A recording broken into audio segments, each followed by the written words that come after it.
আর obviously আমিও এটার ভিতরে অনেক জড়িত হয়েছি।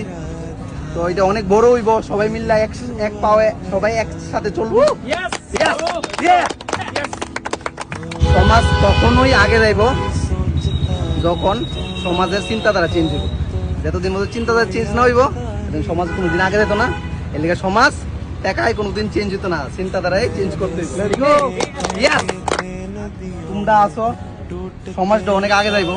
সাথে সাথে সমাজের কথা চিন্তা করার দরকার, আর লগে কার কথা চিন্তা করার দরকার। বাকিটা আমরা যতটুকু হেরারো সেম কিন্তু এতটুকুই অধিকার, ইভেন কিন্তু হেরা আমরা আগে আইছি। তো তোমরা এই জিনিসটা লিয়ে সেটা প্রোটেস্ট করতেছো বা এই জিনিসটা লিয়ে সেটা আগে যেতেছো, এটাতে আমি অনেক খুশি। আর এই যেমন ডগস আমরা সেভ করে, যেমন ডগসের আমরা সেভ করবো, আমরাও জিম্মেদারি আয়, ঠিক নেই? কারণ দুনিয়ার মধ্যে একটা জিনিস যা সত্য, এটা আমিও সত্য একটা কথা, মানুষ ধোকা দিয়ে দিব, খারাপ পাইও না। ডগস কোনোদিন ধোকাইতো না, একদিন একটা বিস্কুট খাওয়াই দেখো, গ্যারান্টি সহকারে 5 মিনিট হলেও তোমার জায়গা বয়ে যাবো। আর একটা মানুষকে তুমি 500 টাকা দেবো, 2 মিনিট পরে 500 টাকা পাই যাবো, ঠিক নেই? একদম। তো এটা তোমরা করছো, ভালো লাগছে, thank you so much, thank you. এটা সবাই সাপোর্ট করো।